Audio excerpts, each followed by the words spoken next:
असद साहब, गुज़िश्ता रोज़ सिंध में नए गवर्नर की अपॉइंटमेंट हुई है, कामरान टिसौरी साहब। ऑब्वियसली काफ़ी उस पर हम कह सकते हैं कि कंट्रोवर्सी सी बनी, जिस किस्म की कमेंट्री हुई। सर, आप उसको किस तरह देख रहे हैं? Would you like to comment on it? देखिए, मैं कामरान टिसौरी साहब को तो जानता नहीं हूँ, कभी मिला नहीं हूँ उनसे, लेकिन जो हमने पढ़ा है उनके ऊपर बड़े संगीन जराइम के इल्जामात लगे हुए थे। जो हमारे एमक्यूएम के कॉलीग जो असेंबली के अंदर बैठते थे हमारे साथ, और हमारे ज़ाहिर है एमक्यूएम हुकूमती इत्तेहाद का भी हिस्सा थी, उनसे इनके बारे में जो मैंने स्टोरी सुनी नहीं है, वो बहुत अच्छी स्टोरीज नहीं है। और ये भी वो कहते थे कि जो एमक्यूएम के अंदर दरार पड़ी और फारूक सत्तार और कैंप अलग हुआ और दूसरे मुत्तहदा पाकिस्तान के लोग अलग हुए, उसकी भी एक बुनियादी वजह जो है वो कामरान टिसौरी साहब बने थे।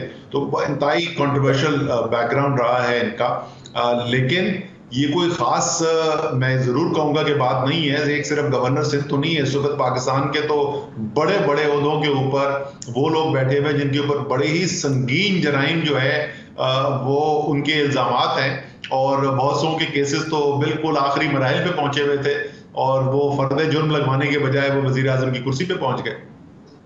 बट असद साहब, ये भी तो कहा जा रहा है कि उनको लाने का शायद एक मकसद ये है कि आप लोगों की को काउंटर किया जा सके कराची में अगले इलेक्शन में वेरी क्विकली। अच्छा, हमारे तो अगर आप सियासी तौर पे मुझसे पूछ रही हैं तो कामरान टिसौरी के गवर्नर बनना जो है तहरीक इंसाफ के सियासी हक में गया है कराची के अंदर।